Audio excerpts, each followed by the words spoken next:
when I really just came to the realization that I wasn't doing anything with my time, anything productive, And I think it was because, hey, I have 3 45-year sentences. I had to do 22 years and 6 months just to see parole.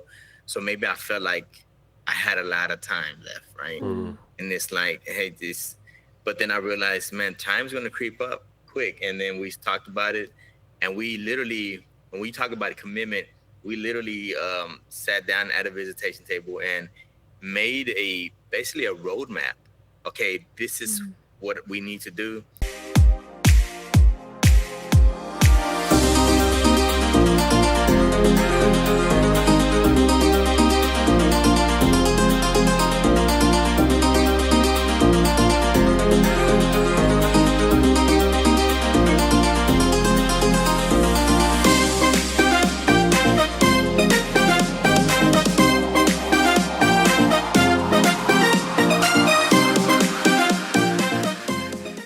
All right, here we go.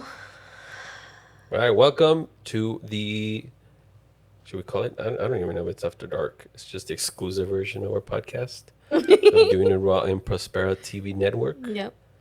And if you're joining us from our regular podcast, welcome in. If you're just tuning into this one, get ready.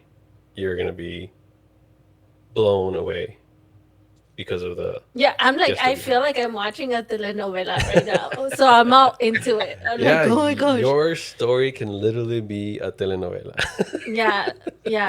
If somebody is watching and does that for a living, please reach out. We need to watch this on TV. That's funny. Have you sold your movie rights yet or not yet? Yeah. But yeah, welcome again, Karla and JR. Thank you so much for being here. And I mean, your story already on the podcast has been crazy. But what you were talking about on that, I think I had a question for Karla, which was, in a sense, like, because you were talking about the question that you asked him, right? Like, what are you doing with your time? What made you like want to ask him that? Oh my God, no one has ever asked me that. No way. Sorry, if nobody asked me what, and I don't think he's ever asked me what made you want to ask that. But I'm gonna be raw right now. I'm gonna tell you why. When I would go and visit, prior to when him and I met, or as we were getting older, he was hanging around with this group, my brother and them. They were just doing things, and I didn't like that vibe. I didn't like that. Like, it just wasn't for me. Like, my friends were more preppy. My friends would just do different things. And I just didn't like it, but I liked him. Like, he was just so hot to me. Like, but I didn't like his vibe. And so whenever I married him, I saw him in a different light. Like, I saw him differently, like, but as we were doing time, we got married in 2007. In 2009, around the time I asked him this question, I started noticing things that I didn't really like. Like, he would go and I see him, with his friends and playing around and joking around, and even with the guards. And I didn't like that vibe. I just didn't think he was making use of his time. I wanted him to do better. Mm-hmm. So I think one time, and I remember this time, me looking at him, talk to his friends, entering visitation, and it didn't seem right to me. It didn't sit well with me. And I was just like, what do you do here? Like, what do you do with your time? Almost judgmental. Almost like, wow. Almost judgmental, like, what are you thinking, In my mind, but me, I just wanted to, like, what are you doing? Was this before you all got married? No, this was after we were already married. Oh, you were 2 years after, right? 2 years after. Oh, wow. The first 2 years, I felt like we were going through it, man. It was hard. And keeping a real family was just difficult. Our family, my family, his family. And I was going through it out here. And then I went in there and I see him joking around with his friends. And I'm just like, Yeah, like, what's going on? Yeah, what's going on? And so then, but I also felt like we were at a time, like, we needed to decide, like, what's going to happen. When you come up for parole, and he was more like that. Like, when I come up for parole, he was intentional about doing the best he could to put himself in a better light to be let out the first time and not just give him more time. So I think that was it for us. I was kind of like a crossroad. But that's why I asked him. And nobody has ever asked me why. We've got the Thank you. exclusive right There you here go. in Doing It Raw. You heard it here first and You nowhere heard it here else. first in I all never, of these years. I never asked her because I didn't want to hear the answer. Yeah. I Junior was was like, scared of "Yep, the I'm not answer. asking." I'm like, I'm not asking that. He's mad at me now. Like, oh man. But no, but that's good. That's insightful. Well, you felt Honestly. it. You No, felt but it, that's I guess. insightful. I felt it, and that's probably why when she asked me, I felt a bit defensive. Yeah. I remember that. I got defensive, and it's like, but it's such a valid question. It was simple, but it was so valid and impactful. That was Yep. literally, my mom would always believe me. She would always give me consejos, advice on, hey, do this, mijo, do that. But sometimes we don't listen to our parents. And for Yep. me, in my case, it was more often than not. And it took Carla having to ask me that. And that was, I mean, the beginning of the personal growth and development, right? Yes. That was awesome. So yeah, I'm glad that she had the courage to ask me that, because I was like a hardcore criminal. It's like she's asking me that. So yeah, Who you talking to? Scared Who you you. talking Who to? do you think you are? I'm like the friendliest criminal or ex-criminal you'll ever meet. No, but it's crazy because I asked him that and he's trying to figure it out. I'm trying to figure out here, how am I going to survive this? How am I going to survive? How am I going to make ends meet? I've cut off a lot of my friends. I'm very particular of the people I hang around with or the people that I'm around because I need them to be, how can I put it? A good example for me. I don't want to be around the wrong crowd. I don't want to be led on by, you know, things that I shouldn't. And so I didn't have a lot of friends. So while he's trying to figure himself out, he's also helping me. And I think we kind of just helped each other. He started trying to counsel me into like opening up a business and like we could do this and we could do that. And like he said, here I am 15 years later, I've built an office and I have staff, and he came out because he did his thing and he did what he was supposed to have done to ensure that he came out to me, so he could come home to me. So I think we kind of helped each other. And even though, yeah, it was difficult at the end, it worked out for us. You guys, like, we talk about this all the time. You guys literally became a team. Yep. It was like working together to build this future, this, relationship, this family that we have. And that's what we always say, like, work as a team. Like, you mentioned that you got rid of a lot of, friendships. And I feel like a lot of the times those friendships that are there to like tell you like, no, don't do that, leave him and this and that, they hurt you a lot and they hurt your relationship. And here you have somebody who's helping you be better, and then you, Junior, have her who's helping you be better, and now you're working as a team, and that's why your relationship is thriving. That's why you guys are thriving, like in business and whatever you're doing, because you're working as a team always. Yep, Yeah. 100%. One thing that we tell couples that we help is your marriage should always win, no matter what. Build your life around your marriage, meaning that, like you mentioned, Carla, if friendships, if even sometimes work, or whatever it may be, if it's gonna hurt your marriage, then don't do it, right? Don't do that. I guess that's how what you kind of saw when you saw Junior hanging out with his buddies in prison, and that's what kind of led you like, hey, at a subconscious level, maybe you were like, this is not gonna help our marriage at all. Yeah.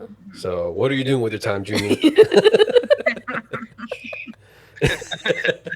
Pretty much. And I get that Snap 'cause out of it, Junior. I've These are been not the people for you. I've been through that with her. Because I don't know if you've I don't think we've shared it, but maybe we did. The first what 3 4 years of our relationship, you were the one working, and I was working like side hustles, wherever I I could. mean, he was a kid. Like, what do you expect? He was 19, and I was already 25. Already, like, I had gone to school for something. I had my son. So I was, like, doing a bunch of stuff. And Yeah, he but was, like, barely out of high school. because I didn't have, I wasn't the big breadwinner. I didn't have a set schedule. I didn't have a boss to report to. Oh, yeah. Even though we did have a business, if I would spend multiple days of just not doing anything. I'm Yeah. like, well, technically the bills are paid, so I don't have to worry about that. There's food on the table. I just have to pick up our son from school, and that's pretty much it. So she would come home and tell me, she would sit me down and tell me what did you do today? Oh wow. What did you do this time? From this time to this time, what did you I do? had forgotten about that. Oh, my God. So it Yeah, was the same question. What are you doing with your time? exactly. No wonder I related so much. Exactly. And the, like comparing that to marriages nowadays, when there's a whole struggle and dynamic as to like the man needs to lead the marriage, the woman doesn't needs to be submissive and all that stuff. We've come to learn that there could always be two leaders in the same team, but maybe not on the same subject. Meaning, like, put it very simply, between the two of you, who does kind of like the grocery shopping? The grocery shopping he does. You're better at it. There you I go, right? So you entrust a junior with the grocery shopping. In our marriage, it's her. Because if it was me, I have chips, Protein shakes, protein shakes, microwave peanut food, butter, a lot of peanut frozen butter, food, and sriracha, probably. right? That's all we would have. So Oh, that's the very general kind of like a way that you can, how leadership kind of, sometimes the man needs to submit to the woman in that fashion, and so on and so forth. But yeah, I mean, you were doing better, right? You were kind of like stepping yourself up, and you wanted to bring Junior with you mhm. instead of kind of like just leaving him behind and things like that. Because we've been through that dynamic multiple times. After that conversation that I told you of her sitting me down and telling her exactly what I did, I gave her a book called Skills with People so that she can learn how to talk to me. I literally just went to her like, My there you go. goodness. Oh no. Oh, no. Yeah, yeah. I mean, because yeah, like so at the time I was going to school in the morning, Yeah. and then I would go into work at 8:30 in the morning till 5, and then after school I was still going to school because I wanted to be a nurse.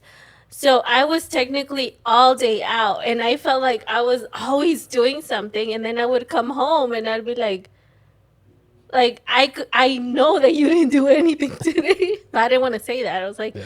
okay, I need you to tell me. Obviously, I didn't have the skills, right? Like I wasn't very nice about it. But then he gave me the book, and then I read it, and I was like, oh, maybe I should have said that differently.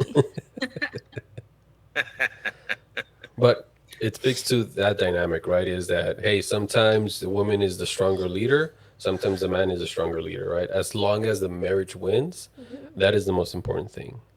And I don't know if you were intentional about that, or maybe that's how the thought process that you went through, but that's essentially what you all practice, right? I'm sure on some parts, Junior, you led in some fashion. You led Carla in some fashion, and Carla has led you, right? Like you mentioned, she led you to do better. Her asking that question made you like look at yourself in the mirror and like, what Junior am I becoming? Yeah. Is this the one that I want to be, or is the Junior that I want to be has this and this? And then you started taking the actions towards becoming that Junior that you are now. And look at the fruits that you have. And you didn't even let your ego, or I mean, I don't know if you did, but it seems like you didn't like let your ego get in the way of like like yeah, you got defensive, but then you know, I think you were gonna mention about you were like, okay, what's the plan? I can go to school. You were gonna say something about that, right? Yeah. So what we said after she asked me that at the visitation, we sat back down after I was ready, right? Yes. After I considered it, pondered about it, and thought about. I don't even know how far apart from the question when I really just came to the realization that I wasn't doing anything with my time, anything productive, And I think it was because, hey, I have 3 45-year sentences. I had to do 22 years and 6 months just to see parole.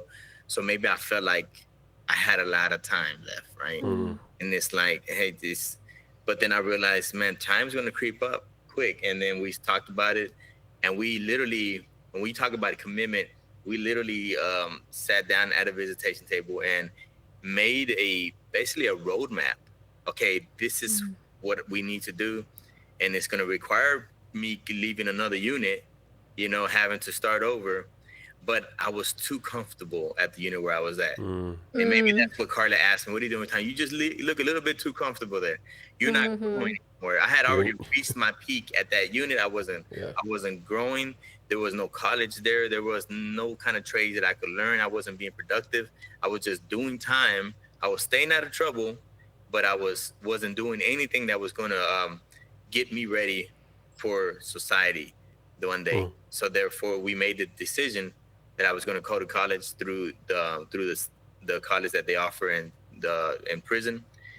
And we knew that, okay, if I do this right and I stay out of trouble, because if you get in trouble, you get kicked out of school.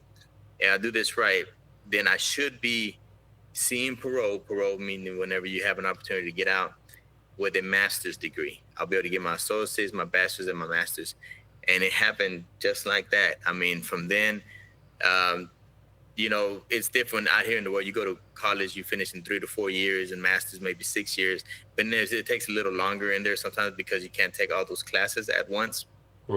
But so it happened just like that. Maybe 3 months or like 3 months before I actually came up for parole, or before I actually saw the person that was voting on my release or not, I finished my master's degree. And it just happened perfectly. I was able to stay out of trouble and get those 2 associates and a bachelor's and a master's.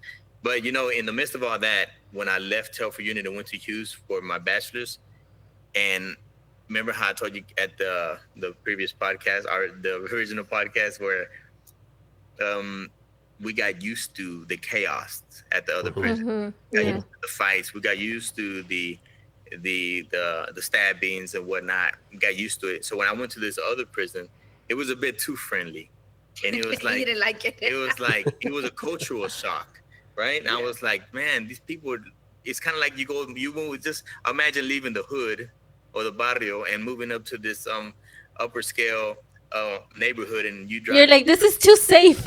Yeah, you're used to people like dogging you out, like at the hood, and then people just start waving at you when you're driving by. I'm like, what the, it's like, so all these people just they just seem friendly, and they're just different environment, different culture, and I didn't realize that it was like that in the prison system, where from prison to prison, the culture also changed. It was a different culture. And when I went to that unit, I told Karla, like, man, I don't know, these people seem a bit funny. Like, there's something up with these people, right? Like, they're just too friendly. They don't even know me yet, right? It's like, and I had a cultural shock. But then it took me a little while to get used to it. I just stayed focused on I'm here for college, and that's what I need to stay focused on. And once I got used to it, like, okay, these people are pretty cool. They're all right, right? They're cool. And then I just got used to the culture.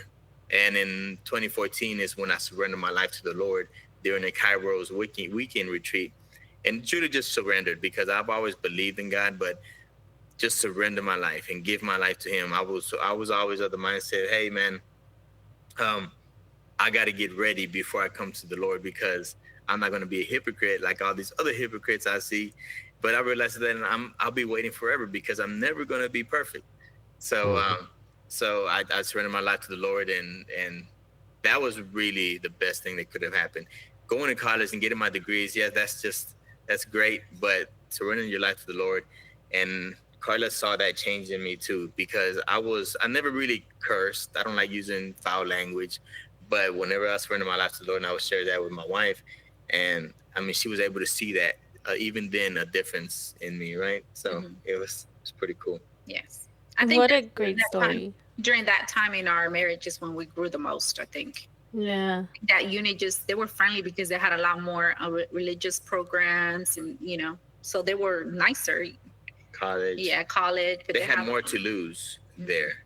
Mm. The other Yeah, hand, they you get in trouble, you don't lose anything. At this unit, you yeah. lose everything. So Everything. So they're like, no, let's all be nice to each other here. yeah. Yes. No, that is awesome. I love that. Um, is there anything that you guys want to, let our couples know? Any advice you want to give them before we end the recording? You, my love. I mean, I think I do. I don't know about you guys, but in prison marriage or and even out here since he's came home, we've had some issues with family. And I just feel like marriage is between two, you know, just like you would not let just anyone in your home, you can't let anyone in your marriage. Mhm. And I feel like I've always given him his place, and he comes before anyone and anything. Even my own family, my siblings, my mom. And so I think it's really important that, not to say that I put him in a pedestal, no, but I give him his place. And I think in marriage that's really important while you're doing time, or if you're out here, because again, we've had issues even him coming home. So for me, I think if I had advice, marriage advice, I think that is, you put your spouse first. Yeah, I 100%. totally Yeah. agree. Um, I agree with that because that wasn't always the case. For sometimes I don't know if all families are like this, but our family. I have a big family, so because I have a big family, some people have a lot of opinions. But then also, um, it not only giving your spouse their place, but also not speaking about your spouse, even to your closest family members. Because if you have, then this is mistakes that I've made. So the mistakes that I've made. So a lot of times that comes back and it's really the environment that you create, right? So I create that space that if Carla and I have a discussion, a holy discussion, and then, I end up speaking about that discussion with my family members. I'm going to speak about it from my point of view, not necessarily from hers. So my point of view is always going to painting myself in a better picture, right? So then, therefore, they're going to have a bad picture of her, and they're going to have an opinion, and we're going to kiss and make up. But then that bad picture that I painted is going to remain in that person that I confided in their mind, right? And so Mhm. it's different. That's why it's like it's sometimes it's hard maybe to not just just inhale and exhale the issues that you may have with your spouse to somebody else, a friend or a guy friend or somebody that's close to your family member. But so yeah, I definitely think that's one. Just if you want to talk to somebody about your spouse, talk to the Lord.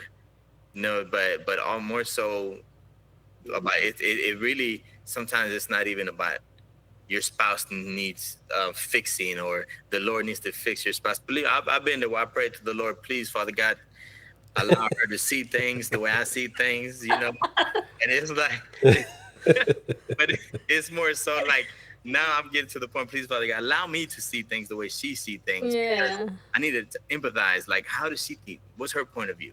You know, let me see things like that. So, and now, I mean, it's not perfect, but I'm learning still.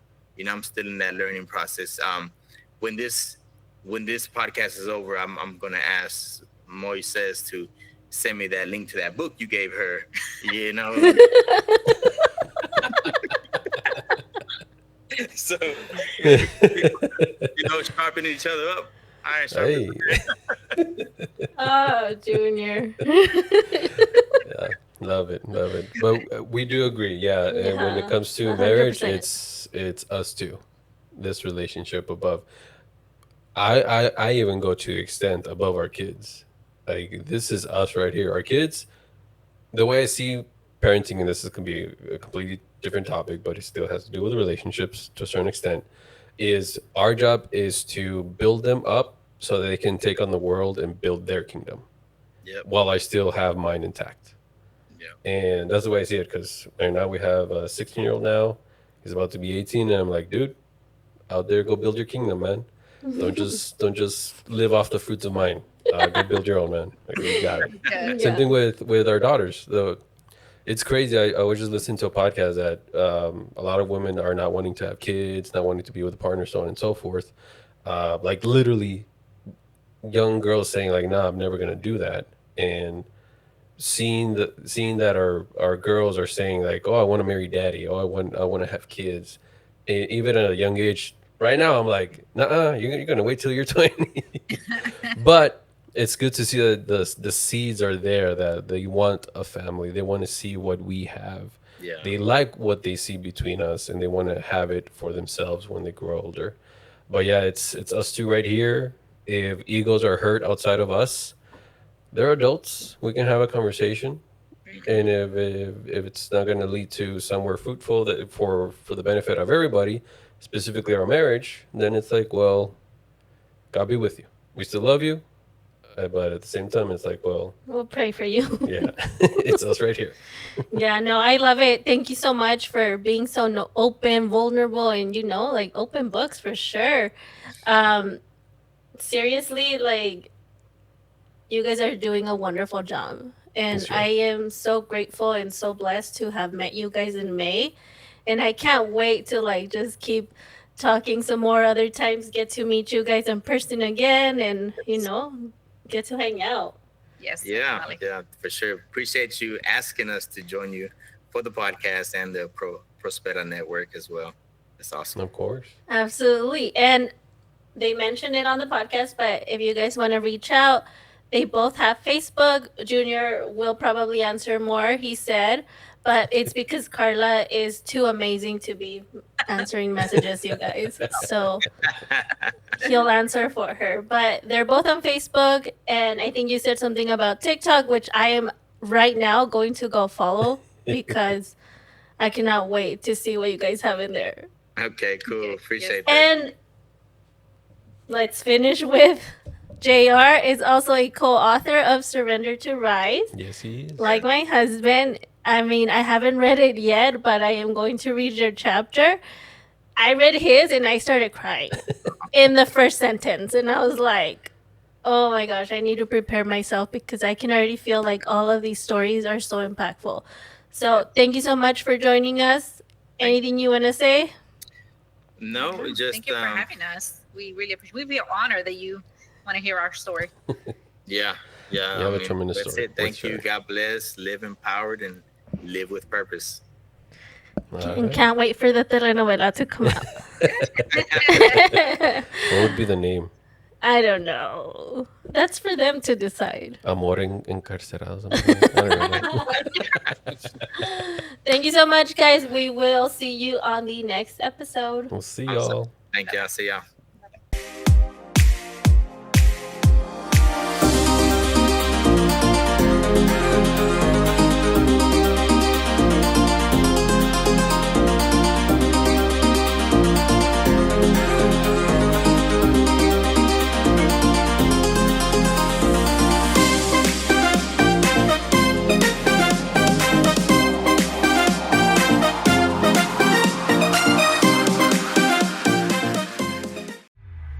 This is your Prospera era, where dreams align with grace, abundance flows like rivers. You've stepped into your place. Rise, reign, and remember, you were born to shine. Welcome to your moment, Prospera, it's time. We hope you enjoyed today's show on Prospera TV Network. Make it a point to visit us on YouTube and catch all your favorite shows anytime you want. Interested in hosting a show of your own? Or advertising your business on our network? Contact Elena Rodriguez.